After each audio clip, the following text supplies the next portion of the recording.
Well, good morning, everyone. We'll go ahead and get started. My name is Michael Kugelman. I'm the Senior Associate for South Asia at the Wilson Center. I'm also the Asia Program Deputy Director. Before I forget, just wanted to thank the Wilson Center's Kissinger Institute for China and the U.S., which is our institutional co-sponsor this morning. I'd single them all out by name, but they're actually all on an airplane on their way to Beijing right now. For those that may not know, the Wilson Center is chartered by Congress as the official memorial to President Woodrow Wilson, and it serves as the nation's key nonpartisan policy forum for tackling global issues through independent research and open dialogue to inform actionable ideas for the policy community.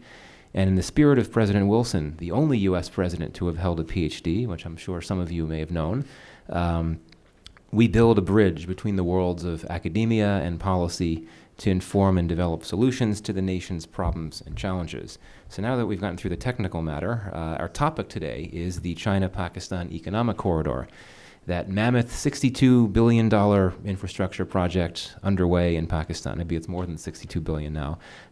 To get a sense of the scale, the U.S. government provided $7.5 billion in development assistance in total to Pakistan between 2009 and 2014. That's a lot of money, but it's nothing close to $62 billion.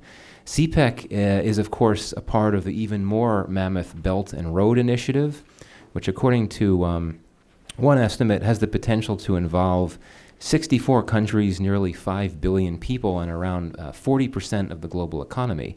And one economist has estimated that it will be 12 times as large in absolute dollar terms as the Marshall Plan. So that's pretty big. We hear a lot about CPEC these days in Washington. I think it's become somewhat of a flavor of the month. There have been ample panel discussions and op-eds, many of which weigh in on the broader strategic questions associated with CPEC. What does it mean for U.S. interests in Pakistan and South Asia? What does it entail for Pakistan's relationship with India and so forth? But those types of discussions may risk putting the cart before the horse, because there really is still relatively little that we know here in Washington about what is going on with CPEC on a very basic operational level. You know, what types of projects are underway? How is the CPEC-related funding being spent? Where in Pakistan are the areas of greatest development for the projects right now? And I think part of the reason for this lack of information is, quite frankly, the lack of transparency associated with CPEC. It's just oftentimes hard to know what's going on. So that's why today's event, in my view, is so significant. So we have Arif Rafiq here, who has conducted one of the first substantive on-ground research studies about CPEC. He spent a fair amount of time traveling around Pakistan late last year and earlier this year, seeing what's going on, talking to a variety of people. He's produced an excellent report published by USIP, which is outside. You should certainly take a copy if you like. And he came out with a shorter article in Foreign Affairs, which is also out there. I encourage you to take a look. This morning, he'll be providing a detailed multimedia presentation capturing his travels and observations and takeaways. He has 2 laptops out there. It's really quite impressive. So it'll really be a multimedia presentation in the most basic sense. And after his presentation, we should have plenty of time for Q&A. And very briefly, Arif, I mean, we have his bio circulated. He's a South Asia analyst who is the president of Vizier Consulting, which provides risk analysis, political risk analysis on South Asia and the Middle East. He's also a non-resident fellow at the Middle East Institute, and many of you have probably read his articles in a number of prominent outlets, from foreign policy and national interest to the Daily Beast. So with that, I cede the floor to you, Arif. Thank you, Michael.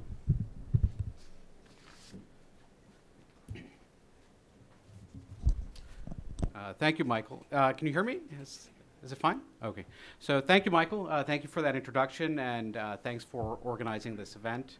I'd also like to thank the Asia Program and the Kissinger Institute here at the Wilson Center for co-sponsoring the event, and I'd also like to express my gratitude to the U.S. Institute of Peace, which provided a grant that enabled me to conduct this fieldwork in Pakistan, in Gwadar, through Gilgit-Baltistan into the up to the border with China, and then they also published a report that's available outside, or you can also get it from the USIP website, usip.org.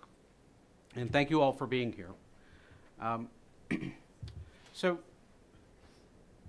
so what I'll do is I'll just give a brief overview of the presentation and get into the and then we'll get into sort of the main part of the presentation. So essentially, what I'm going to do is I'm going to just go through a bit of the history of CPEC, general timeline, and then what it means for Pakistan, what it means for China, how it relates to China's Belt and Road Initiative, how much money is being spent, who is spending it, and on what, and how it will be paid back.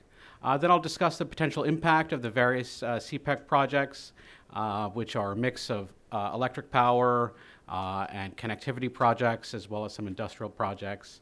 Then I'll discuss some of the challenges that may inhibit the full realization of CPEC's potential, and then offer some solutions that may mitigate some of those challenges. And then I'll end with a brief discussion of the regional factor. How does CPEC relate to or is impacted by some of the other competing connectivity projects in South Asia and the broader Eurasian and Indian Ocean space? So we've got quite a bit on our plate, and hope you guys have had your morning coffee. So before I begin the main part of the presentation, what I'd like to do is just kind of frame how CPEC is perceived in Pakistan. And I'm talking about a bit of a consensus view. So this is not a unanimous perspective, but it is the view of a large segment of stakeholders. So I'm talking about Baloch and Pashtun ethnic nationalists, as well as ministers in the current federal government and current and retired army officers. And in general, Pakistanis tend to see themselves as attaching themselves to an ascending global power. And this comes in the aftermath of a very tumultuous period in U.S.-Pakistan relations. So Pakistan was allied with the world's sole superpower, and that relationship has, for lack of better words, has become some sort of frenemy-type relationship. And Pakistan has also recovered from some of the worst times in its history. So the 2007 to 2013 period was a period that was marked by political instability, assassinations, massive upsurge in terrorism and insurgency, epic floods, and as I'd indicated earlier, tenuous relations with the United States and also with India, which is potential great power, if not superpower, to Pakistan's east. So the tumult of that 2007 to 2013 period is over. Today's horrific attack on an agricultural college in northwestern Pakistan indicates that those challenges are going to be generational to some extent. But what we've seen is terrorism has reduced to levels that are precede the formation of the Pakistani Taliban umbrella organization. So these pre-2007 levels. Economic growth has reached the 5% range, which is relatively modest for the South Asia region, but still better than the 2 to 4% Pakistan was stuck in in the previous 5 or so years. So economic growth is recovering, terrorism is in decline, jihadist insurgents struggle to control terrain inside the country. And so, at this point in time, China walks in, and it's able to leverage this upswing that Pakistan is on. And it serves not only as a morale booster for Pakistan, but also as an alternative to the United States. And so that alternative is not just in the form of an alternative partner in development, but also a potential development model. So for many people in Pakistan, including those on the left and and Islamist politicians, the rise of China from from poverty to prosperity within essentially a generation's time is something that is compelling for them. It's proximate, it is relatable, and it's something they identify with. And it's something they want to realize in their own country. And I would say this exists in much of the developing world. There's a more complex perception. There are more complex perceptions of China, but that's sort of the positive angle that serves as the backbone of this kind of social relationship that is part of CPEC as well. So CPAC and the Belt and Road Initiative also, in some senses, herald the rise of the East, which is the locus of future global economic growth and growth in population and consumption, the super rich and the middle class. And so, many people feel that China's time has come, and by associating with China, perhaps their time has come as well. So just to get into the history of CPEC, CPEC was launched in mid-2013. In May 2013, Chinese Premier Li Keqiang visited Pakistan. He and his Pakistani counterparts signed an agreement to form an economic corridor connecting the two countries. Importantly, it's important to note that his visit to Pakistan was actually preceded by a visit to New Delhi, where he had proposed the idea of an economic corridor linking China, Bangladesh, Myanmar, and India, known as the BCIM corridor. And so then after his visit to Pakistan in July of 2013, the then new Prime Minister of Pakistan, Nawaz Sharif, visited China and signed $18 billion in MOUs and various sorts of agreements that constituted that initial framework of the China-Pakistan Economic Corridor. And I think it's at this time that we saw the first reference in a public document to the China-Pakistan Economic Corridor. So that figure has ballooned to 62 billion. It's a notional figure, but still that trajectory of that, that increase at least by threefold has reflects some degree of progress, at least in terms of aspirations. As we get into the presentation, I think there's a lot of tangibility to all that. So the visit of Nawaz Sharif to Beijing was quickly followed by the first meeting of the China-Pakistan Joint Coordination Committee. It's known as the JCC. It's the apex body, bilateral body that makes final decisions on CPEC. So it consists of senior officials from Pakistan's Planning Commission and the NDRC in China. And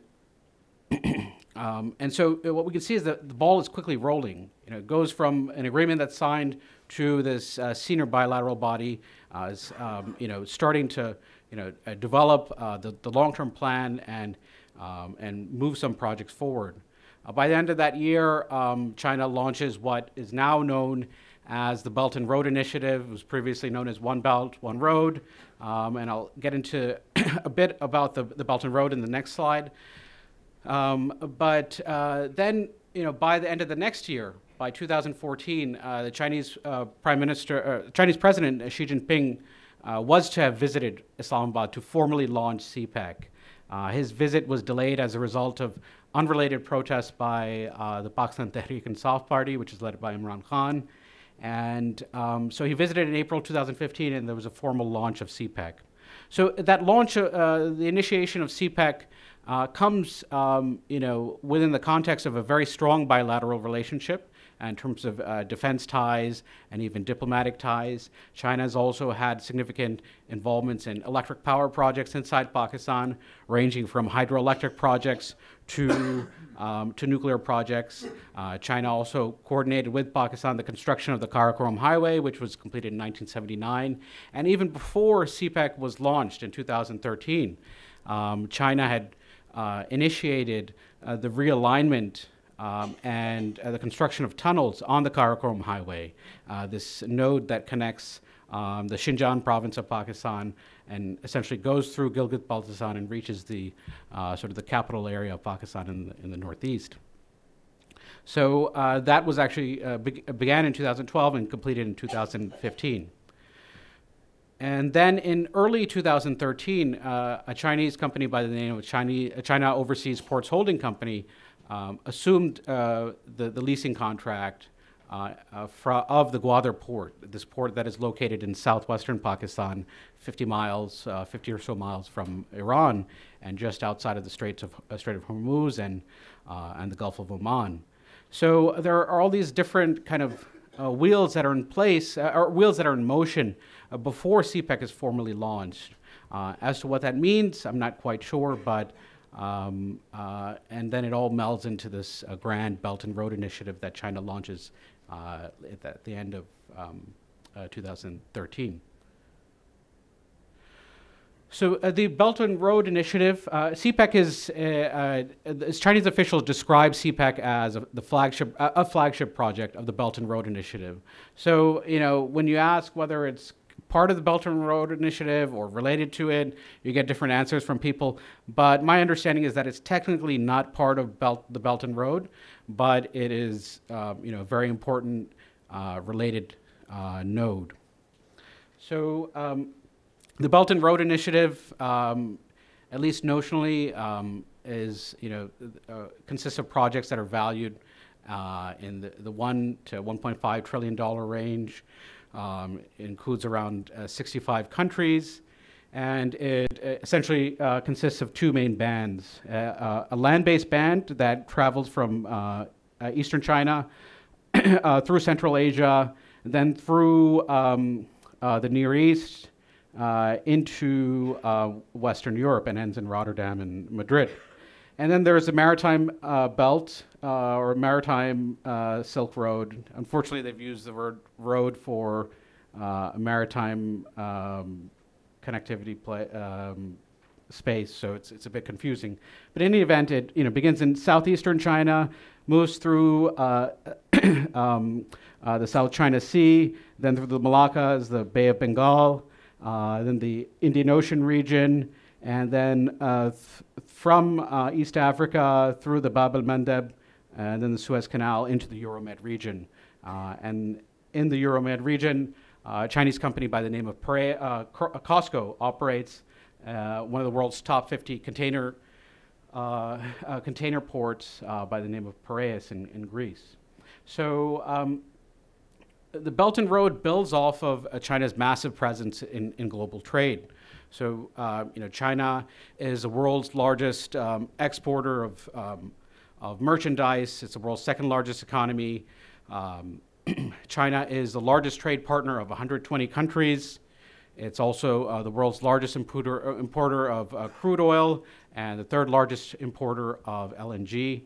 So what BRI is doing is it is taking that centrality of China to global trade and applying it to the future nodes of connectivity, the infrastructure, the architecture in which these goods move. And we already see, and I think this is kind of to some extent undervalued here in Washington, the gains China has made in terms of positioning itself as a leader in terms of transportation on a global scale. So in China, 7 of the world's top 10 ports are in China. After the merger of two state-owned enterprises, COSCO and China Shipping Holdings, this entity will be the world's second largest terminal operator and could be the number 1 by 2020. 2 of the top 10 shipping lines in the world are Chinese. And when COSCO's acquisition of another state-owned enterprise, OOCL, is complete, it will be the 3rd largest shipping line in the world. So, this it seems like perhaps a bit of a tangent from CPAC, but what I'm trying to do is demonstrate that this is the capability that China is bringing in terms of when it's going to operate a port in Pakistan, at least in terms of what it can do. So speaking of what China can do, we have the example of the port of Piraeus, which I had mentioned earlier. It is Greece's largest port, and in 2009, a Chinese shipping company by the name of COSCO signed a leasing contract to operate a second terminal there. What they've done within about 8 years, less than 8 years' time, is make a very troubled a troubled port in a very troubled country into a very effective and important transshipment hub in Europe. So the Piraeus port is now one of the world's top 50 ports, container ports by volume. It's also a distribution hub for Huawei, for Sony, ZTE, and Hewlett-Packard. So these companies use the Piraeus port to access Central and Eastern Europe, as well as parts of the Middle East. So that's the kind of the good that a Chinese state-owned enterprise can bring to a country in terms of operating ports. There's also the bad. We often hear of the Hambantota port in Sri Lanka. So this is a port that was constructed by a Chinese state-owned enterprise. There was also an airport that was constructed and a cricket stadium too as well. The airport is known as the world's emptiest airport. It was located in the southern part of Sri Lanka. And Sri Lanka is a country that exports value-added textiles at sort of the higher end of the price range, and the Colombo port, located in the north, is a very active transshipment port in terms of the Indian Ocean space. So there was a lot of Sri Lanka is not some country that can kind of be dismissed in terms of its relationship to global trade, but the port was located at great distance from centers of industry and all that, and it was actually located in the heart and the home base of the then president of Sri Lanka, Mahinda Rajapaksa. So, as a result of this, the project was economically unviable in the short term, and Sri Lanka was laden with debt, and so as a result of that, it was essentially forced to give up equity in exchange for debt forgiveness. So that's kind of the negative aspect of China's engagement with other countries in terms of overseas ports that are operated by Chinese companies. And just quickly, we often the focus here will be Pakistan and Gwadar, but we often there's often not too much mention of China's investments or involvement in other ports that are in close proximity to Pakistan. So we have unfortunately they're not indicated on this map, but there are ports. You can all probably identify Saudi Arabia. So to its northeast is the UAE. So there's a port of Jebel Ali in Dubai, which is one of the top 10 container ports in the world. But a Chinese state-owned enterprise has an investment in a new container terminal that was launched in Abu Dhabi. Chinese companies also have investments in special economic zones in two cities in Oman, Duqm and Salalah. So, to a large extent, this competitive connectivity is also potentially a competition between Chinese state-owned enterprises, enterprises that are owned by one provincial or regional government versus another. So I'm not quite sure whether there is a great deal, to what extent there is coherence in all these investments, and so that's one question that may linger over the next few years. So now getting to CPEC, the objectives of CPEC are to, the long-term objective is to establish a physical economic corridor beginning in Kashgar and Xinjiang in western China, all the way to southwestern Pakistan, linking the two most economically undeveloped regions of the country, the two respective countries, and also two areas that have been troubled in terms of violence and ethnic conflict. So, so the idea, to some extent, is to bring development to these fringe parts, the peripheries of the two countries, and perhaps as a means of conflict resolution. But more specifically, when we look at the funding, it's in the short term, the goal is to resolve Pakistan's electric power shortages, and then in the next phase, and address some of the inefficiencies in terms of ground logistics, and then boost Pakistan's industrial capacity, and then perhaps even the output of its agricultural sector. And then in the longer term as well, both the Pakistanis and Chinese would like to develop Gwadar as a regional transshipment hub, and for it, the development of Gwadar actually serves both countries in the sense that it deleverages them from their dependence on other clusters of ports. So in China, it's very much developed on dependent on ports in the east that through which most of the goods that are transported have to move through the Malacca's choke point. For Pakistan, there's a dependence on two ports that are located in close proximity to one another, the Karachi port and the Port Qasim port. So these are its two major ports, and in the 1971 war with India, India had effectively blockaded them. So there are some vulnerabilities, in a strategic and economic sense that they would like to lessen, and Gwadar, in the long term, helps serve that role.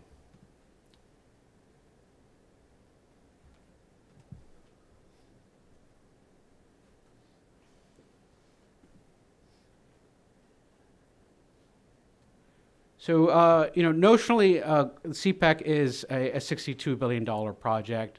What that means is that projects that are included as part of the CPEC portfolio, whether they are simply at the MOU stage or whether some of them have actually been completed, the total value in terms of expenditure is $62 billion. So that's a notional figure. I tend to see Pakistani officials mention these figures more than Chinese officials. For Pakistan, there's an element of CPEC being a morale booster, so these numbers offer it some degree of esteem.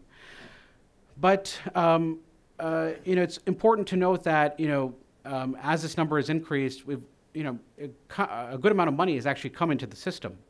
And so we have CPAC projects, some of them have been completed, and according to a Chinese official based in Pakistan, by the middle part of this year, we have about $19 billion worth of projects that have either been initiated on the ground or have been completed.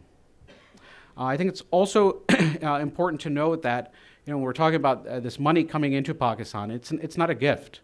And we'll get into the financing aspect in the next slide, but the Pakistanis are also bringing their own money to the table as well. So you have the Pakistani government that is acquiring land for a lot of these projects. Some of it gets quite expensive, especially if it's a hydroelectric power project. The Pakistani government is also building CPEC-related roads. So a lot of the road networks that are part of this notional CPEC route are actually being constructed by Pakistan as well as other multilateral or international donors, or they're doing the financing. And then you also have the involvement of Pakistani banks as well. So there's a major coal power plant in the Sindh province, and a consortium of Pakistani banks provided the funding for, at least for, I think, the mining aspect of that project. So, so this is not charity. Most of it's, in fact, investment. And as we'll see, the terms are, quite favorable to Chinese companies. So as I indicated earlier, the first phase of CPEC from 2015 to 2020 emphasizes addressing Pakistan's electric power shortages and inefficiencies in the ground logistics of the country. The second phase is largely focused on improving the country's industrial output and diversifying its value-added industries. And then in phase three, there isn't too much talk about phase three, and I think a lot of that is contingent on the success of phases 1 and 2. So, when we look at the project financing, and most of the financing, most of the funds that are related as part of CPEC can be considered FDI, because most of it is going towards private power projects. So this money is lended by mainly by Chinese banks to Chinese companies, and this is part of their their Belt and Road strategy, and it relates to CPEC as well. And I think I skipped it in the early part of the presentation. The short-term goal for China is to export its oversupply and overcapacity. So Chinese banks, instead of buying UST treasury bonds, are financing the overseas operations of their state-owned enterprises. So they're combining a lot of these entities. They're combining healthy companies with weaker ones. They're financing the overseas operations of these companies. Chinese engineers now have employment abroad as opposed to being sitting at home and just playing video games with their kids, and then a lot of actually Chinese material is being exported. This oversupply in terms of steel, even cement for some projects, is being transported from China to for CPEC and Belt and Road projects. So so I think we tend to make a mistake in terms of looking at this as a kind of charity.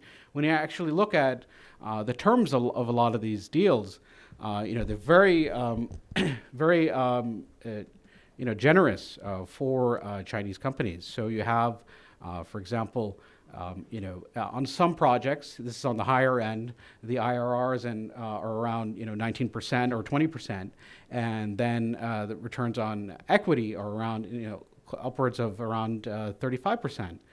So, and then you have Chinese companies receive exemptions on duties for the import of material and equipment from China.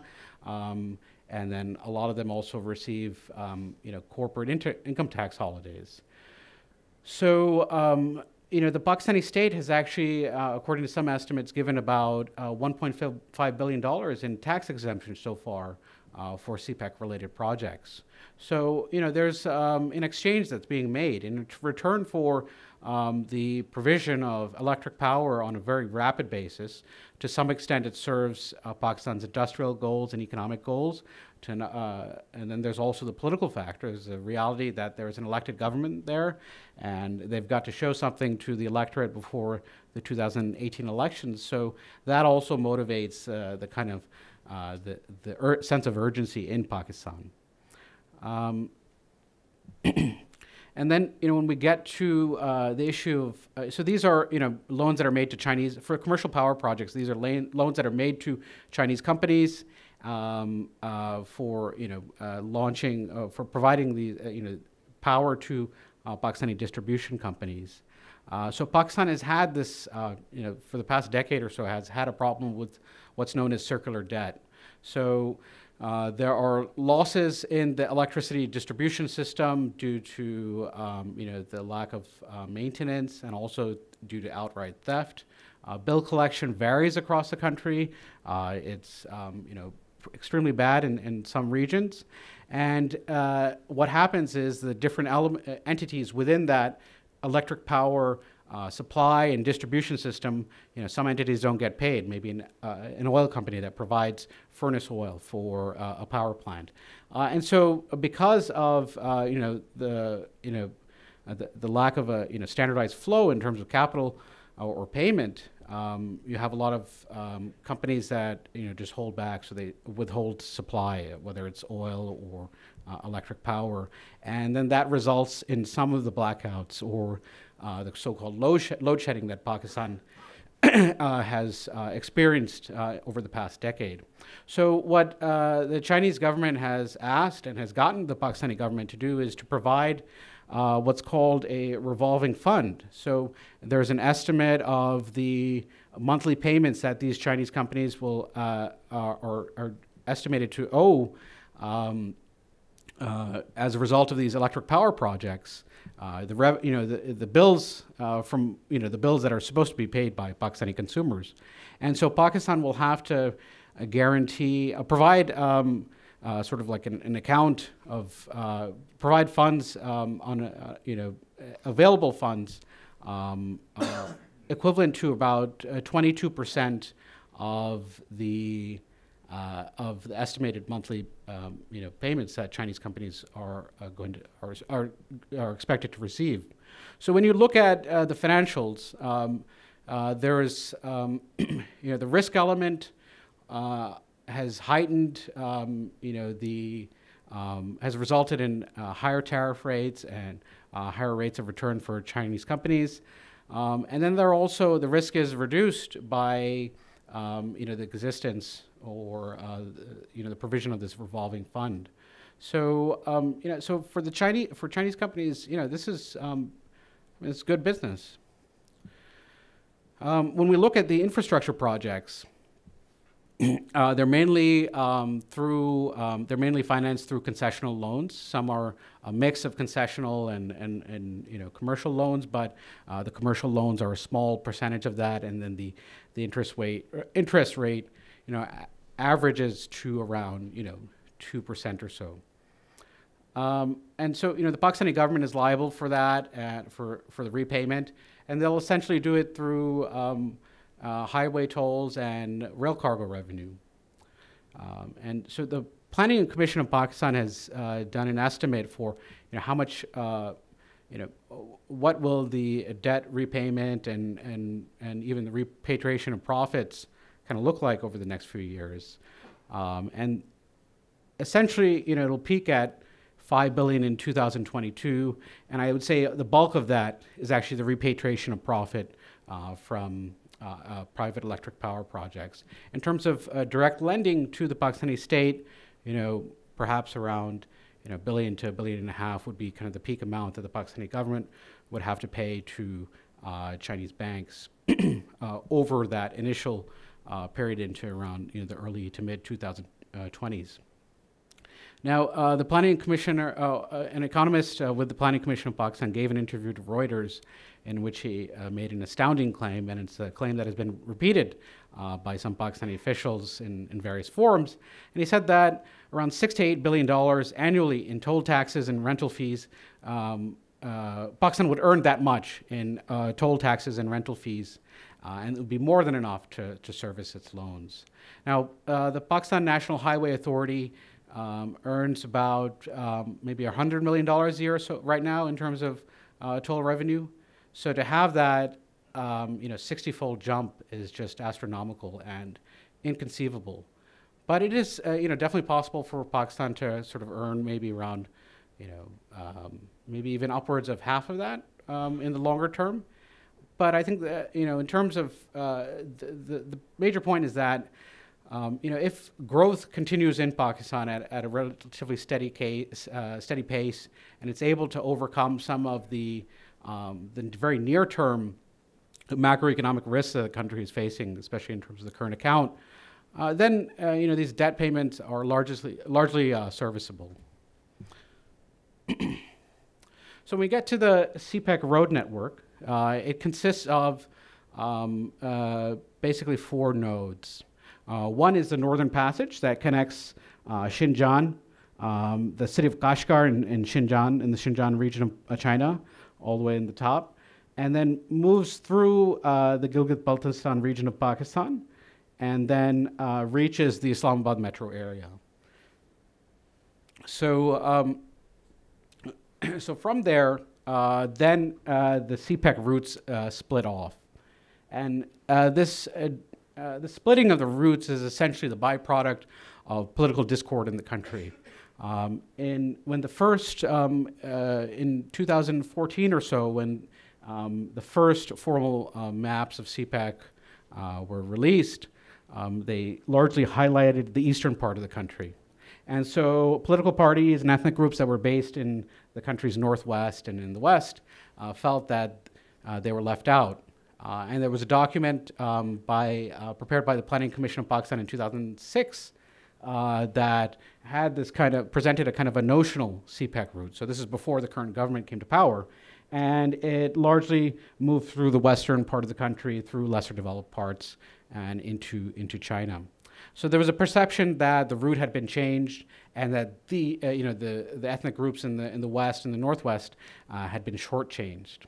So as a result of this, there was a conception that these 3 different routes, the western, central, and eastern routes, were conceived. And maybe we can get into greater detail about this later, but essentially, they fit into Pakistan's national transport plan. There isn't a formal national transport policy, but sort of what are sort of ad hoc policies that may eventually, if there's some greater energy there, may take the shape of a national transport policy. These development projects largely fit into Pakistan's goals. So the major beneficiary for most of these road development projects will be Pakistan itself. There are certain nodes, mainly in the Gilgit-Baltistan region, that are really dependent on trade with Pakistan and China. But as we'll get into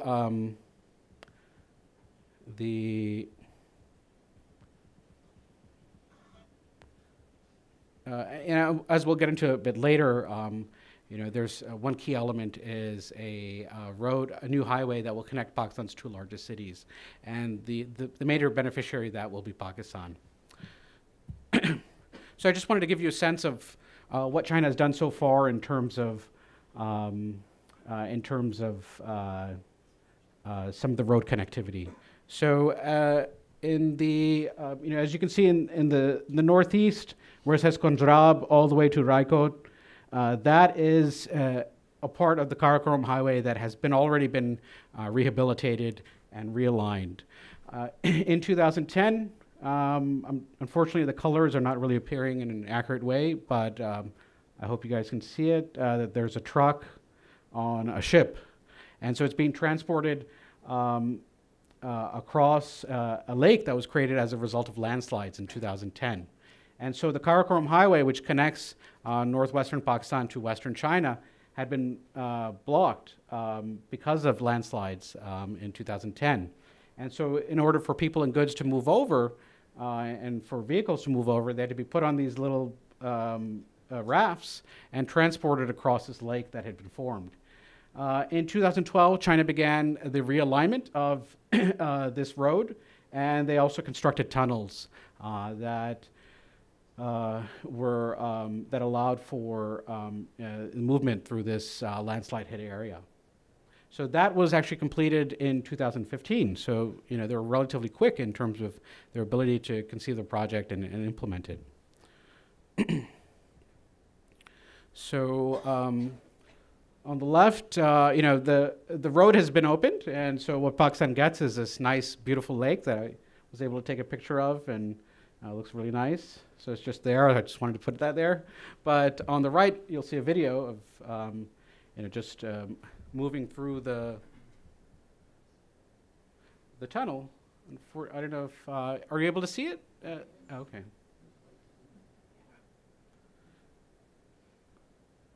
So we'll kind of just fast forward. It's just going through a tunnel. Looks like any tunnel, and there you're out. So they're able to achieve that before the project was initiated before the formal launch of CPEC, and so for an economic corridor physically connecting the two countries on a land basis, for it to succeed, they've got to at least not have to use rafts to move over. I have a question for you about the road networks. Uh-huh. Are these, what you show are 2-lane roads? Are other parts of the country expected to be larger, or 4 lanes, or divided highways, or?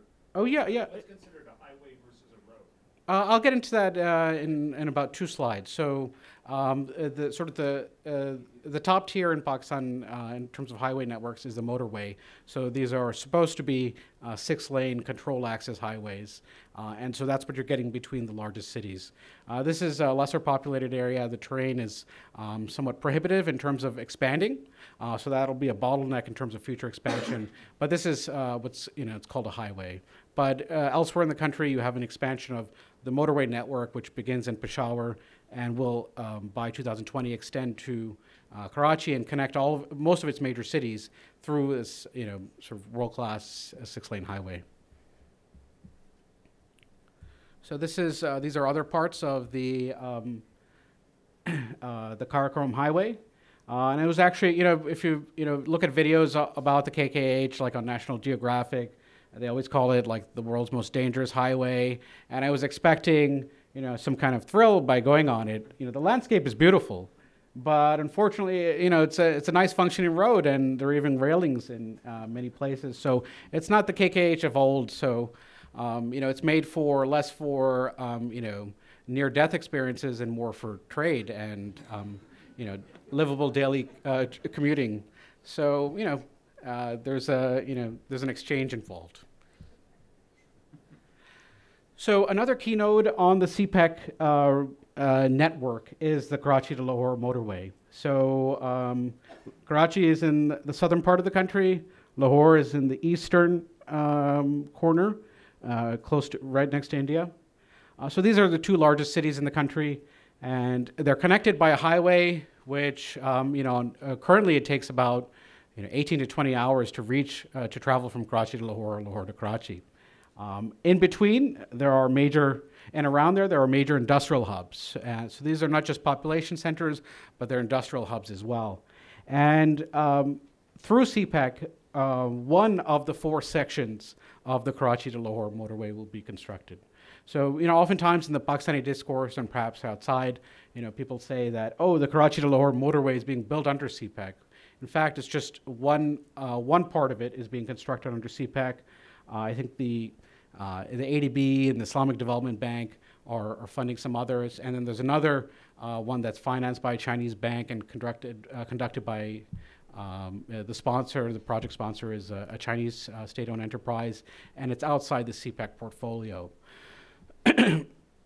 So this road network will enable, will sort of have the travel time between Pakistan's two largest cities. It also dovetails, or it's complemented by some other connectivity projects that are being initiated and conducted by the Pakistani state on, independent from CPAC. So in the Punjab province, Pakistan's largest province, it's not only an industrial hub, but also a major agricultural center. There are these rural roads that are being built that will perhaps enhance Pakistan's ability to export its agricultural products, which still remain a large part of the economy, maybe around 20% of the economy, and then also in terms of value-added products that are related to agriculture. So rail is another element of CPAC, and through CPAC, and this project has been delayed as a result of, I think, it's taken a while to conduct feasibility studies and some other issues. But the main rail project under CPAC will be the rehabilitation and enhancement of the main rail line that connects Karachi all the way to the border, close to the border with Afghanistan in Peshawar. So this is the ML1 line, Pakistan's railway, Pakistan Railways has, the state-owned Pakistan Railways has been, perhaps one of its worst state-owned enterprises in the past, couple of decades. So we've seen the railway system fall into disrepair.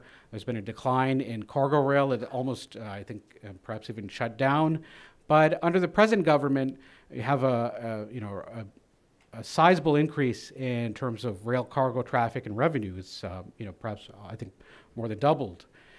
And so you have to think there are other countries in the region, India and others, that make ample use of rail cargo, which is very efficient in terms of cost, for bulk shipments. And Pakistan has really been using its rail system in a very modest way.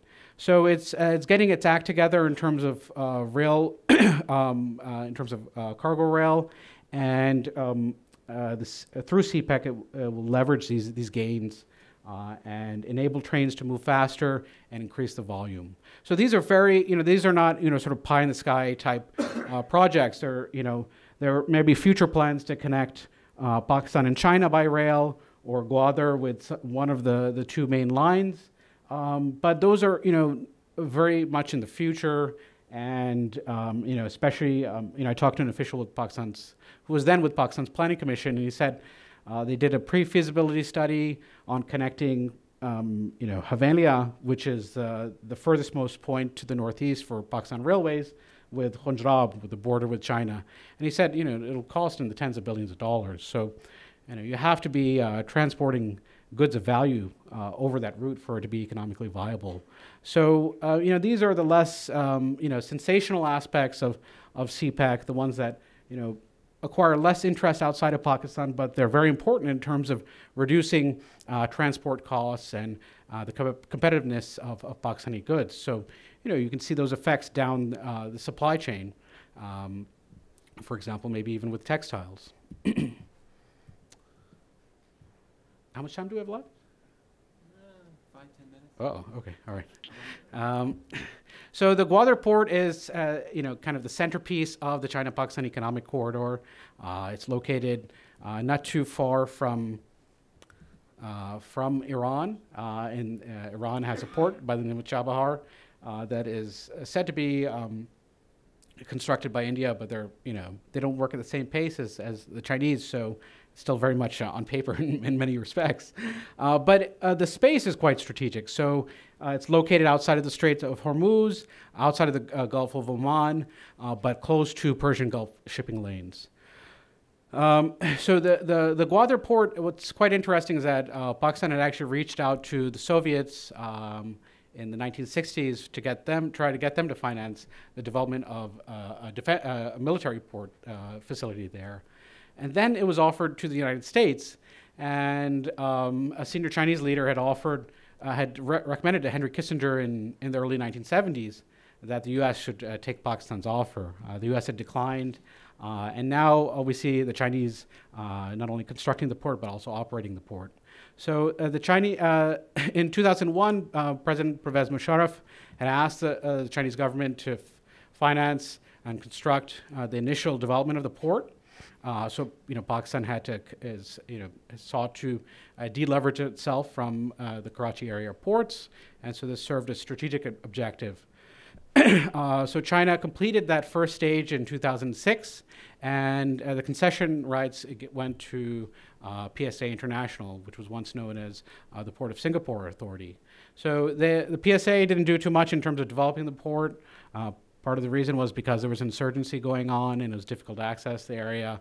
There wasn't a dedicated upland connectivity from the port. So in 2012, a Chinese state-owned enterprise and the PSA began direct talks to transfer the leasing contract over to the Chinese. It was completed in the early part of 2013, and then the rest is history. CPAC was launched, and so was BRI.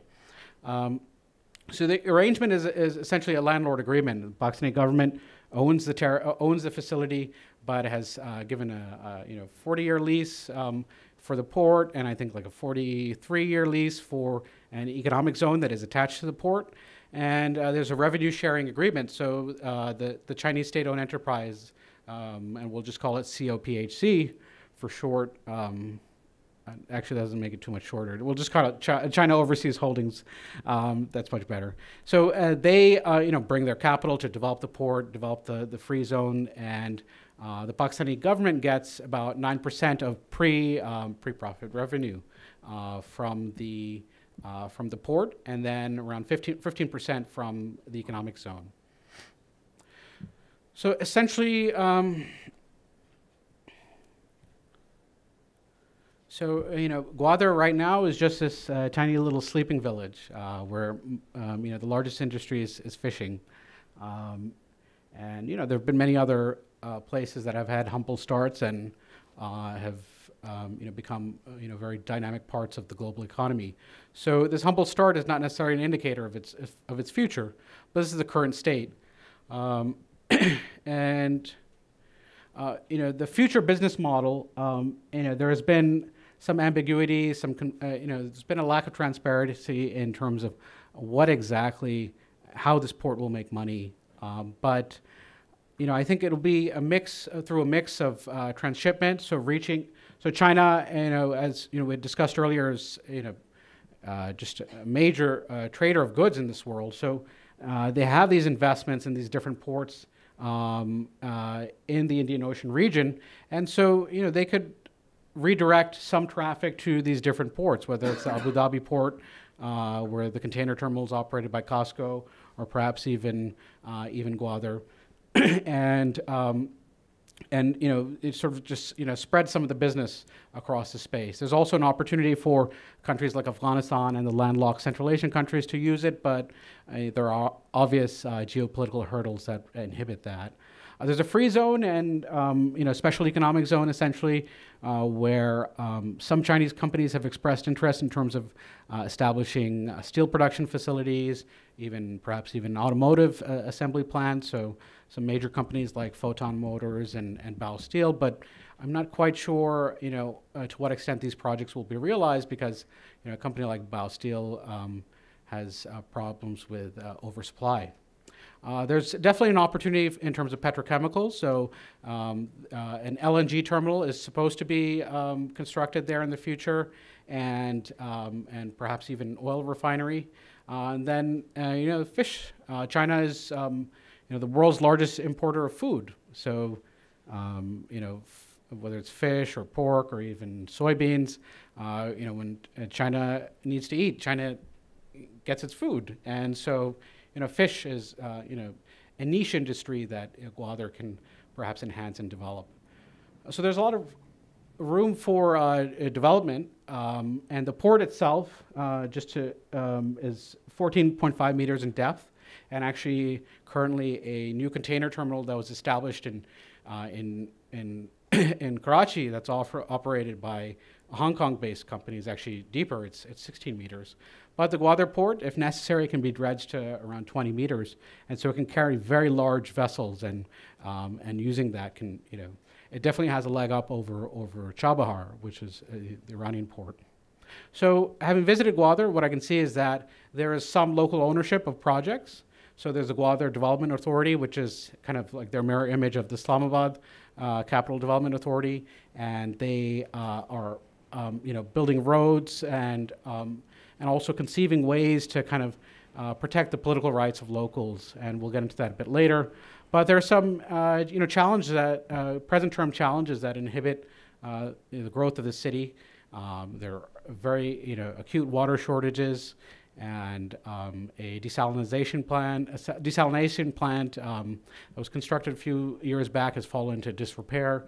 A new one that was proposed has kind of just lagged. So, these are simple things that should just kind of be put to the forefront to, build confidence with the local population, and unfortunately they've kind of, fallen in terms of priority.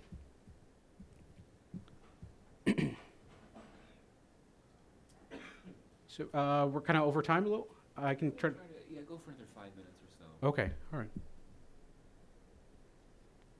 So I'll kind of just try to fast forward through the rest of the slides. With respect to CPAC, most CPAC expenditures right now are in the form of private electric power projects. And that ratio will likely change over the years. You could see infrastructure play a greater role as Pakistan has a sufficient installed electric power capacity.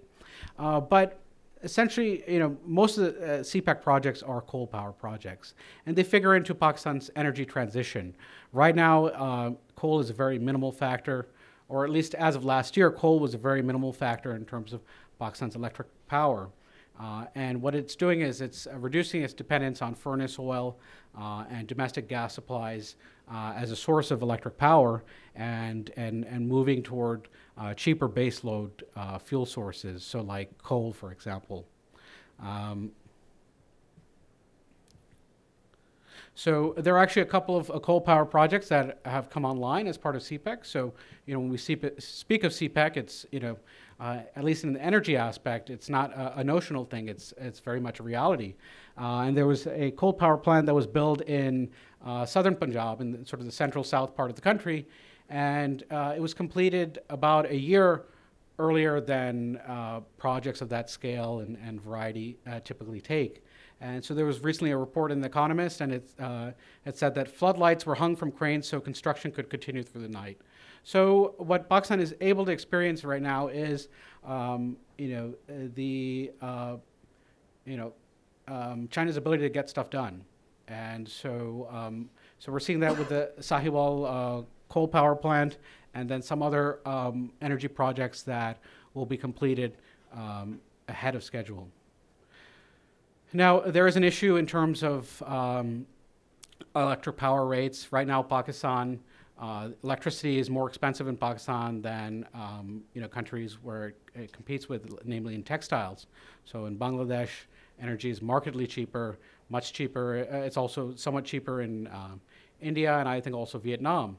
So Chinese companies have proved to be tough negotiators. So even with the transmission line, they've held their ground, and the Pakistani Electric Power Regulatory Authority has had to make concessions after pressure from the federal government to kind of, give these somewhat higher upfront tariff rates to Chinese companies. So, that could be Pakistan will be getting its energy, the energy that it needs. But the question is, will that cost allow its goods to be competitive in the global market?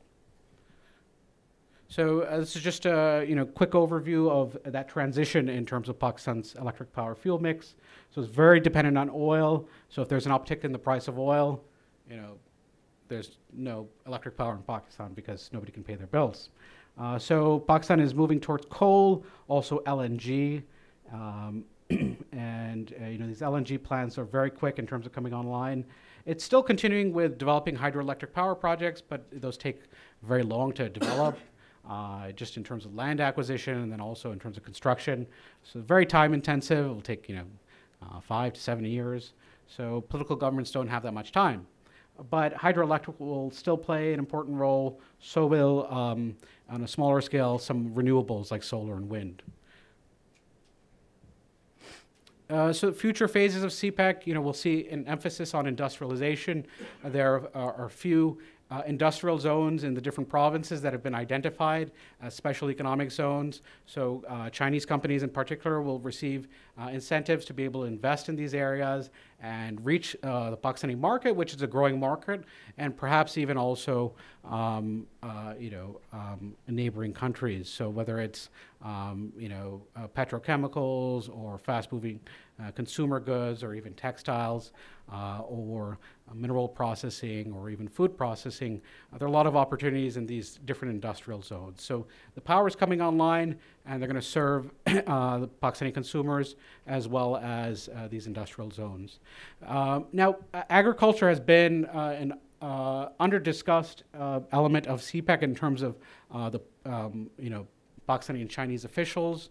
There was a long-term plan that was leaked to the press early this year, and it made mention of agriculture, and it sparked quite a bit of, to be honest, a bit of hysteria in some circles in Pakistan, because there's always this kind of nationalism that rises when a larger country is potentially purchasing or leasing land for agricultural purposes and ensuring their own food security in one's own country. So there are a lot of misperceptions about how China makes these overseas investments in terms of agriculture. And the model is essentially, they plan on doing this in Pakistan, is to establish a demonstration center that may at a very localized level. The goal is to improve the yields of local farmers, but then also sell Chinese agricultural technology and perhaps even export some of those goods to Chinese markets or to other markets. Now, Pakistan is a leading producer, one of the world's leading producers of wheat, cotton, and then plenty of other fruits and vegetables. But if you look at the yield rates in terms of agriculture, Pakistan was actually ahead of China in terms of rice. It was ahead of China, Vietnam, India, even Bangladesh, and now it's surpassed by all of them. So there's been a decline in terms of productivity in terms of agriculture, despite the on a mass level production. And so there is definite opportunity to improve the efficiency of its agricultural industries and also improve the water use. So Pakistan is a water scarce country, and so it might actually need to shift to less water intensive crops. So there's a great amount of potential even in an industry in a sector like agriculture, which is perceived as kind of antiquated and part of the old economy. Pakistan has a lot of diversification opportunities, as well as more efficient opportunities for more efficient production, and then also value-added industries. So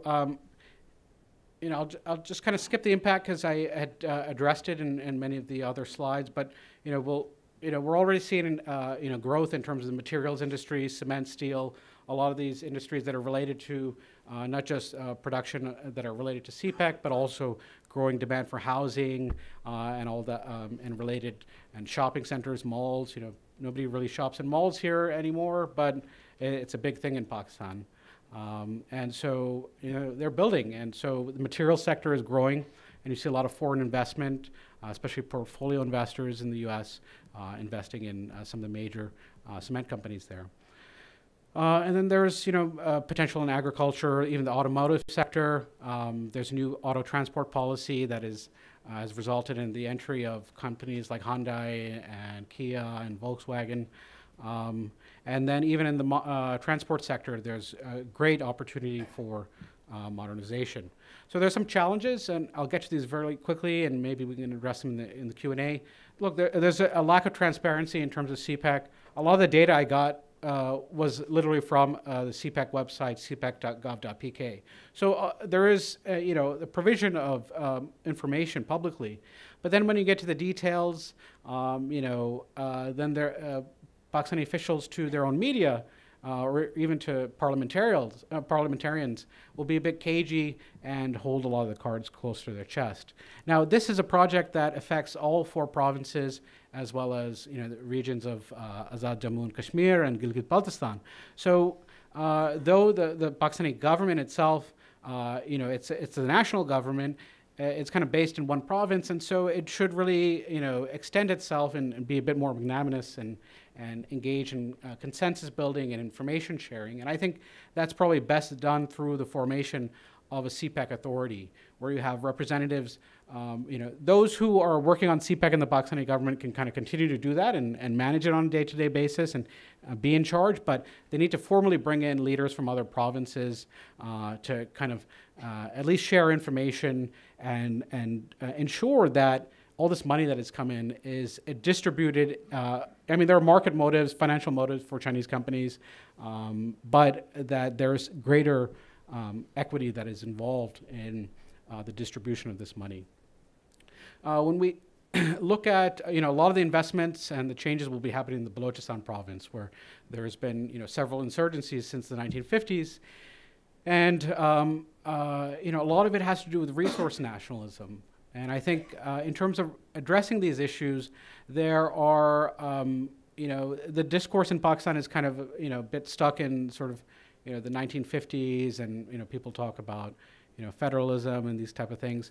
But, there are more simpler and tangible ways some of these, grievances by, local Baloch can be addressed. So, for example, there are some mineral projects that are likely going to be related to CPAC. So, why not have some of the profits be dispersed to the local ethnic Baloch population through these direct cash transfers that the Pakistani state has been engaging in to alleviate poverty. So they're dispersed through these kind of like debit cards or whatever. And so, you could have, ensure that to some extent, the gains, the spoils are directly transferred to the local populace and not be held by, some feudal guy who's just going to use it to build a palace in Dubai. And then, the demographics of the Gwadar city will change. So right now the population is about 60 to 100,000. And the population could grow to 200, 300, 400, whatever. But the local Baloch will be in the minority. So, the Pakistani state can, and actually local officials are already talking and perhaps even preparing plans to ensure that the political rights of the locals are protected, so that, in terms of voting rights, that the locals, those who can claim, let's say, 2 generations of living in that area, 2 generations back, can have voting rights, and the others can maybe vote in their home constituencies or whatever. So there are ways to kind of protect the rights of locals, whether it's political or economic, and ensure that it's a kind of a win-win. So regional impact, maybe we can discuss in the Q&A? Yeah. Okay, all right, thank you guys.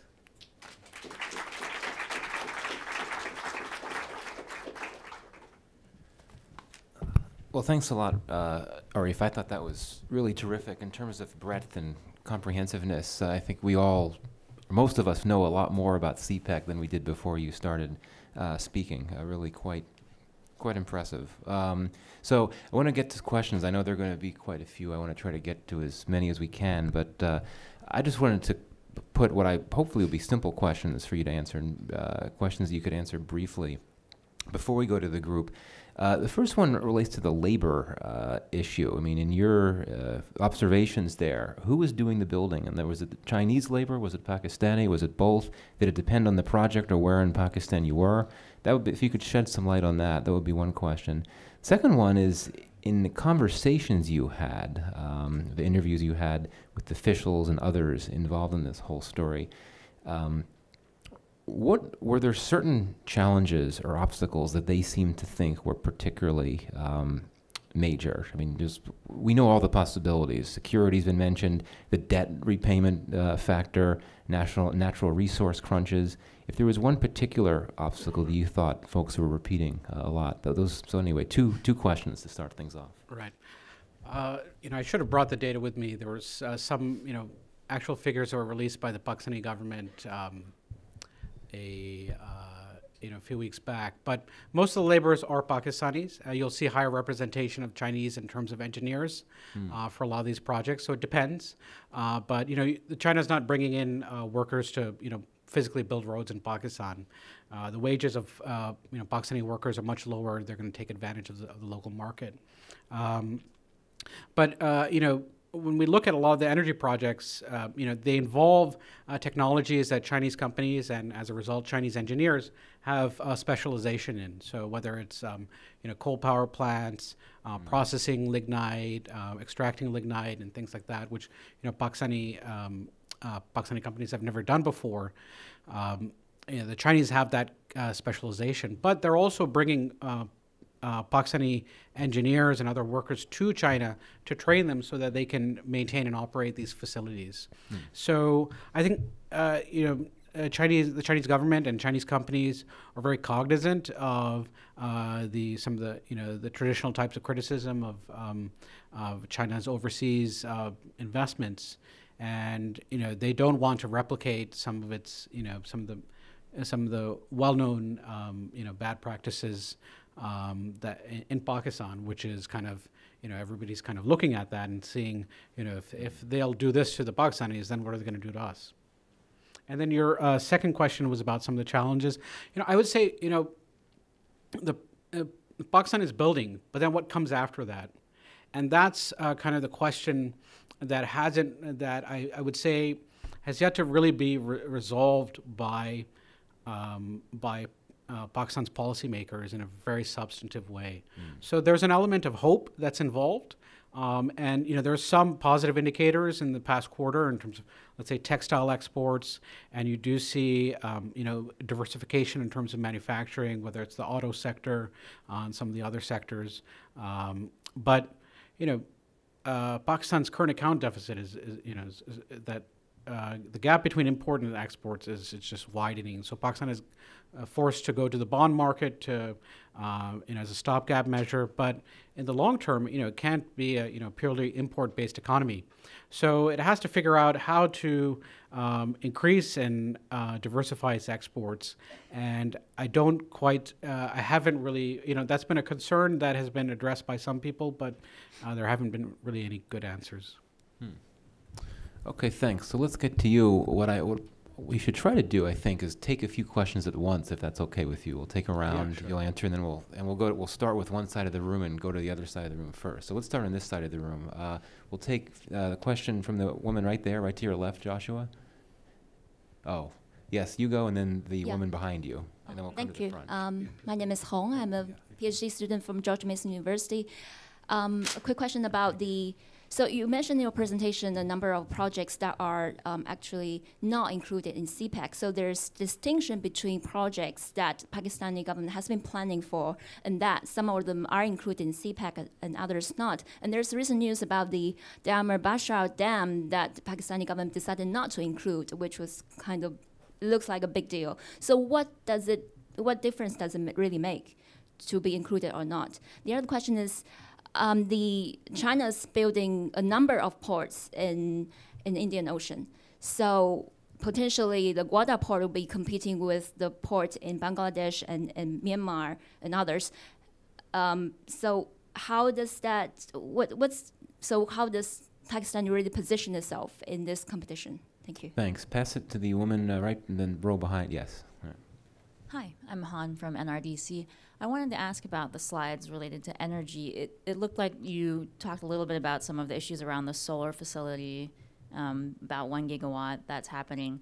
If you could talk a little bit more about the specific issues around that, and then more about maybe some of the bottlenecks and issues around energy in general, because given that there are water shortages in Pakistan, thinking through the coal imports and through some of the other issues related to coal, I'm just wondering if that's going to be a huge potential issue environmentally and otherwise in the future. Thanks. It's another good question. Let's come to the front over here.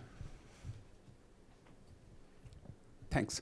My name is Kami Bhatt. I'm with the Pakistani Spectator, and my question is about the security of these Chinese projects, CPAC, and especially the Chinese personnel who are working in Pakistan, in thousands, I guess, not in hundreds. And the very other part of this question is that who can protect these two things better? The people who give supreme sacrifice are the people whose whole objective is to fatten their account abroad. And when I say this, I mean the conflict between civilian and military. As you know, Khwaja Asif, he was here, and just to have handshake with the US Foreign Secretary, he talked against very average Pakistanis. In other words, you know, these people are willing to sell anything, not their mother yet, but you never know, for their personal gains. And I have met, he is a general now, but he was a colonel when I met him in 1996, General Bajwa. He is a very strong-willed person. So I know these people personally. I mean, Hafiz Saeed and these kind of people, they are very, very patriotic people. They are the ones who gave their lives in India and in Pakistan to protect the country. But these civilians do not care. So my question is, do you think that this time General Bajwa, who is a very strong-willed person, can export these civilian crook, to India rather than to Saudi Arabia? Thank you very much. Okay. That's a bit of a large range of questions there. But I'll take your question first. The Army is in charge of securing CPAC. So they've established a 15,000 personnel force. And what we've seen is, since CPAC was launched, there has been an uptick in violence in Balochistan and other parts of Pakistan. There have been attempts to kill Chinese workers inside Pakistan. I think one succeeded, and then there was a kidnapping of the missionaries in Quetta, which is totally unrelated. And because the reason is that Chinese personnel that come into Pakistan as part of CPAC have to adhere to certain SOPs. And so they're not allowed to just kind of go out in the street and eat a hamburger and then come back home. So they have to, their security is ensured by the Pakistan Army at the outermost layer, and then local police and rangers and all that, paramilitary forces. But their movement is controlled by Pakistani security forces. And so, for example, there was an attempt to, I think there was an attempt at like an IED attack sometime maybe last year. And so the IED exploded maybe about 10, 20 minutes after the vehicle that was transporting a Chinese worker had passed.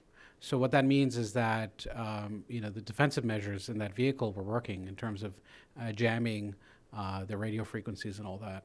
So we've seen, so there are going to be continued attempts to target Chinese personnel inside Pakistan, but I think there's indication that the mechanisms that have been implemented by the Pakistan Army are succeeding. And so as for what General Bajwa will do, everybody else, that's another story. With respect to the distinction between CPAC and non-CPAC projects, Pakistani officials have not really been clear about that, and so I don't want to clarify what they haven't clarified and apply my own logic and and kind of maybe speak for them. But there are a host of incentives that are offered as a result of CPAC, whether it's the exemption from duties for the import of equipment, or exemption from income tax, corporate income taxes, and things like that. And then special incentives from the Chinese government in terms of financing, so concessional loans that are offered essentially to Chinese state-owned enterprises. So I think those mix of incentives are generally applied to CPAC projects mainly only. And then there's also the issue of priority. So if a project is of priority, there's a greater likelihood that it'll be included as part of CPAC. And then finally, its relationship to this overall issue of connectivity. So there's the energy factor, but then there's also the issue of connectivity. So if it's related to enhancing these nodes that connect Pakistan with China, then it's going to be more likely included as part of CPEC. But then we also have seen some municipal rail projects included as part of CPAC. So that has to do with connecting Pakistanis with Pakistanis and not Pakistanis with the Chinese, and that's a political issue as to why it was included. So, in terms of logic, the political governments in Pakistan also invent their own as well. Competing between other ports, competition between other ports. I addressed that a bit earlier, and I'm not sure, what's the logic behind all it. I think just the sheer volume of China's trade with the outside world might enable them to distribute or kind of compartmentalize and identify certain ports as targeting certain markets or certain niche industries, and so it might be able to kind of spread the love, so to speak. But I'm not quite sure if they have that ability. So for example, if one Chinese provincial government is operating a special economic zone in Oman, you're going to have Pakistani laborers that are going to go from Balochistan to Oman to work there. It's not going to be the Omanis that are working there. So how does that impact, a special economic zone in Gwadar? I'm not sure if that Chinese provincial government is concerned about Gwadar because they have no investments there. The federal government may be concerned, but I'm not sure to what extent there is this kind of coherent rationale that governs all projects that are included as part of the Belt and Road Initiative. The issue with the Quaid-e-Azam solar power plant in Punjab, I think, so this is a 1,000 megawatt or 900 megawatt through CPAC power project that was supposed to have been completed in 2015 or 16, very quickly. It was just, they just had to kind of lay the panels, I think. And it stalled. And the main issue has been, the tariff. So the tariff was extremely high. When the project was initiated, when the contract was signed, the first upfront tariff was agreed to. I think the price of solar dropped by maybe 50% or something. So, the Chinese companies, I think Zone Energy, and in conjunction with the Chinese government, have tried to, assert themselves and tried to get the Pakistani government to kind of agree to the original upfront tariff. And now, they've involved, there's a Turkish company that's investing in that area, and then the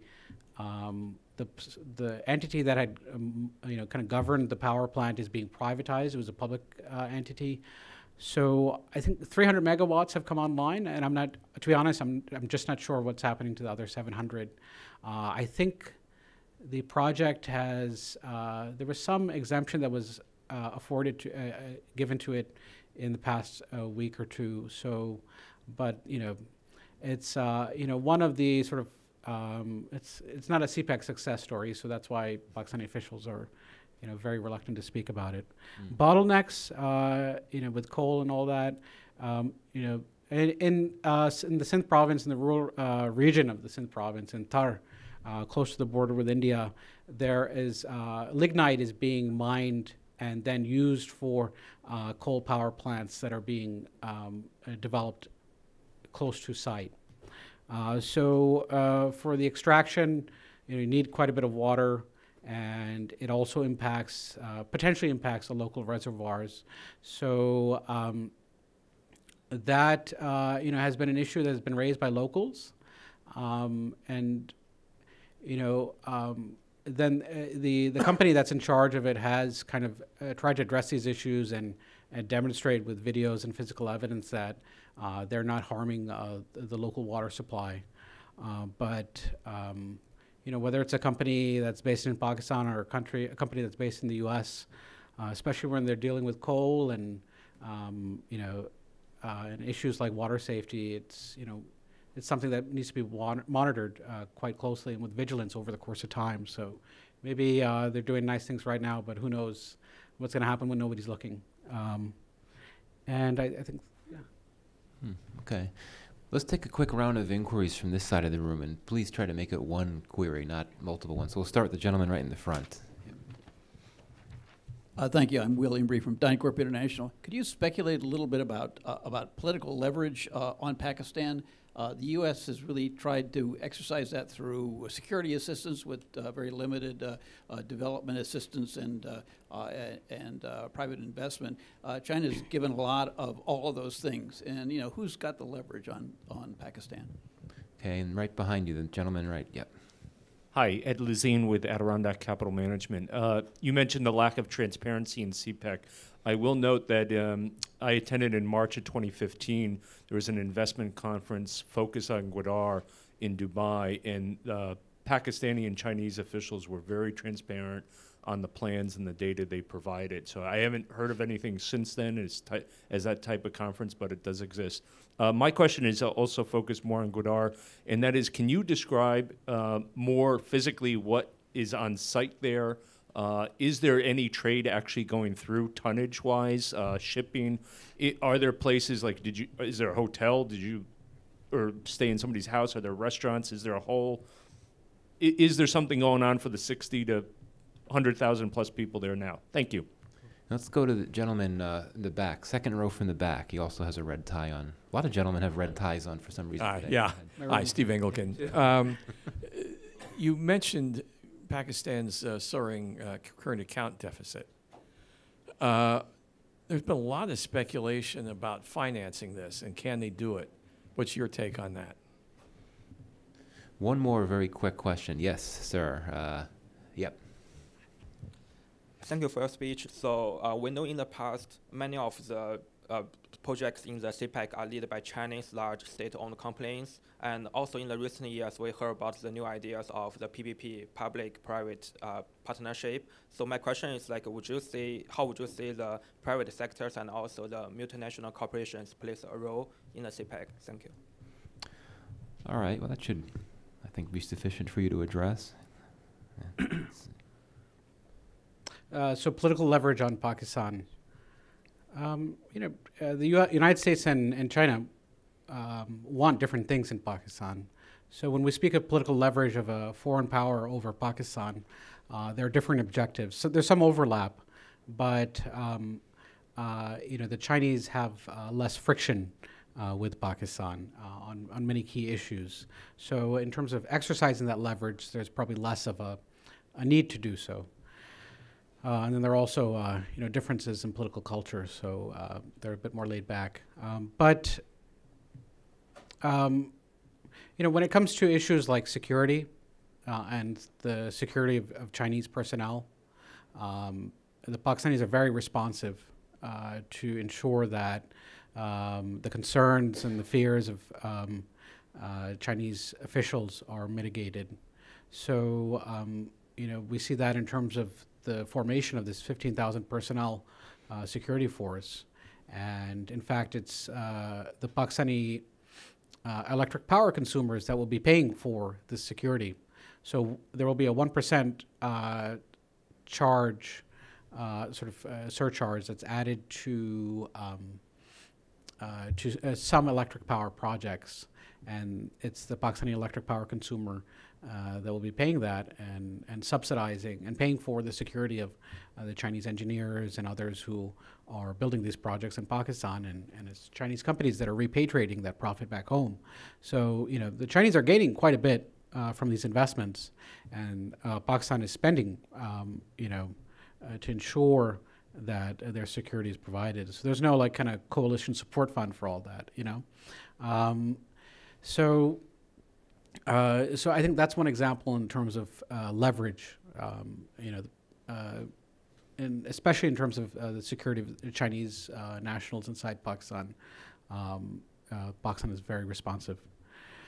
Lack of transparency, there's so many projects involved. So in some issues, like for the electric power projects, you can just go onto the Electric Power Authority website and download all the agreements.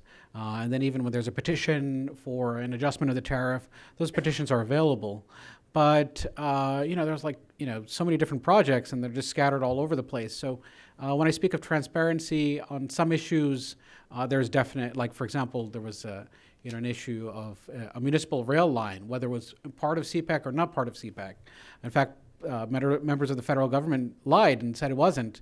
And then the chief minister of Punjab had said on TV that, look, it's part of CPAC, but if I say it is, then people are going to, I'm going to get in trouble. But for some reason it said, before an audience, and it was telecast on TV. But so it ranges. And Pakistani officials have gone on talk shows and given longer presentations than I have about CPAC and presented quite a bit of information to the general public because of the complaints of the lack of transparency. So thanks for making that comment. I think it adds a bit more substance to what I had said earlier. And then your question was about the Gwadar site itself. So I went there in the early part of this year. They are building a kind of a display center so that foreign visitors can come and see what Chinese products or local potential products that could be built or that could be supplied through Gwadar. Then they're also building a free zone there, so that's in the works. So it's like essentially a special economic zone, similar to that. There are quite many in China. So they will provide electric power, gas, and land and all that, so that foreign companies can establish themselves there and set up manufacturing facilities. Hotels, there is a Pearl Continental there, and I definitely stayed there. It's the only hotel there, but real estate will be a big factor in Gwadar.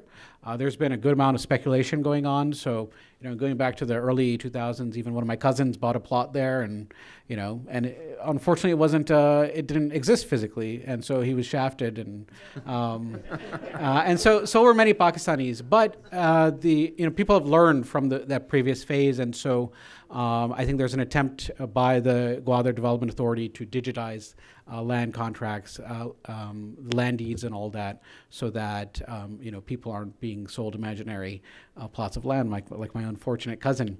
So there will be there's plans to develop upscale housing. And hotels and tourism facilities and all that there on the western end of the city. So the city is essentially divided in half. Eastern end will be industrially focused. The western end will be residential and tourism.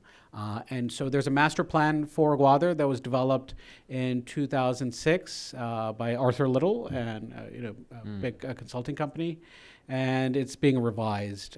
And so I think I'm not sure when that will be complete, but there's a hotel on site.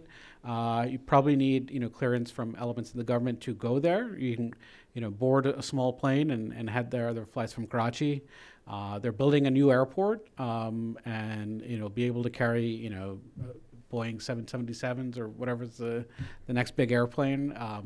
They're building also a dedicated road that connects from the port itself straight to the National Highway network, so it doesn't go through in town, and will have the ability to add rail lines on the side. So they're thinking several steps ahead. A lot of these projects related to Gwadar have kind of been slow moving, the airport, for example, will be funded through a grant, so it's not going to be like the airport in Hambantota in Sri Lanka. And then there was a question about financing and the current account deficit. So to some extent, these imports through CPAC have kind of exacerbated Pakistan's current account deficit. And so it's, an optimist might see it as short-term pain, long-term gain. And so they've had to go to the bond market to fill in the gaps. But there's no, it could be argued that maybe they should have staggered the pace of these projects so that they would have that absorptive capacity but there's elections that will be held in the middle of next year, so that explains the urgency of some inside the country. But I think they'll be able to manage it. But that's really contingent on their ability to limit non-essential, somewhat luxury imports, that don't enhance economic productivity inside the country, and also continue this positive momentum, at least in terms of this past quarter, in terms of textile exports. So there's a lot of movement that can be a lot of growth opportunity in textiles, but it's just difficult to compete with countries like Bangladesh in terms of pricing. But I think there's an issue of, for example, the rebate that is supposed to be given to textile importers, and the previous, I'm not sure if he's still currently the finance minister, kind of held on to the rebates because he was more of an accountant than an economist. So that denied exporters working capital, and so that was one reason why textile exports had slowed down. So if they're able to implement policies that are friendly towards exporters, then they can kind of cross over these testy waters. And then there's a question about private sector involvement. Somebody asked. Oh yeah, your question. Private sector involvement. So as I addressed a bit earlier, there are some Pakistani banks that are financing some CPAC projects. There are often a lot of projects involve a Pakistani co-sponsor. So whether it's a diversified company like Angro, which has investments, makes fertilizer and then all these different things. So there are a lot of these joint ventures with Pakistani companies. The Pakistani banks tend to be the ones that finance the operations of the Pakistani companies. And then multinationals, the Chinese officials say, CPAC or Belt and Road is kind of open to all, but, what's the benefit for them to finance the operations of some other country's company? I mean, they have a lot of troubled state-owned enterprises, so, they're going to make sure that financing is available to their own companies, many of which are actually state-owned, so there's a direct interest in doing that. But, there are some American companies that are benefiting from Belt and Road and CPAC. So, for example, GE, their locomotives are used to transport the coal for one of the CPAC projects. GE turbines are also used for a CPAC project in the Port Qasim area as well. And so that project actually involves, it's a joint venture between, I forgot which Chinese state-owned enterprise and a Qatari company. It's actually owned by, if you know Qatar, it's owned by HBJ.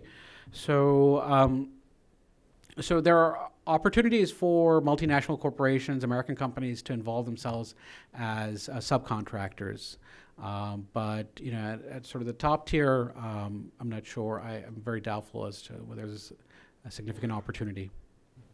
Well, thank you. We need to wrap up, and I apologize for going over a few minutes, but just very briefly, go back to what I said before, the information shortage about this issue. I think, Arif, you've done a great job of filling a lot of gaps in knowledge for us all, so that's much appreciated. It's also nice to hear words like potential, hope, promise in the context of Pakistan, which I think we don't hear enough about, particularly in this town. So that's important as well. And finally, just a station ID. We're going to continue this conversation on Pakistan next Wednesday. We're going to be launching a new publication by my colleague Bob Hathaway on the U.S.-Pakistan relationship, and in fact it looks at the role of leverage in that relationship. Someone mentioned leverage. So thank you all for coming. If you could join me in a round of applause for Arif, really appreciate it. Thank you.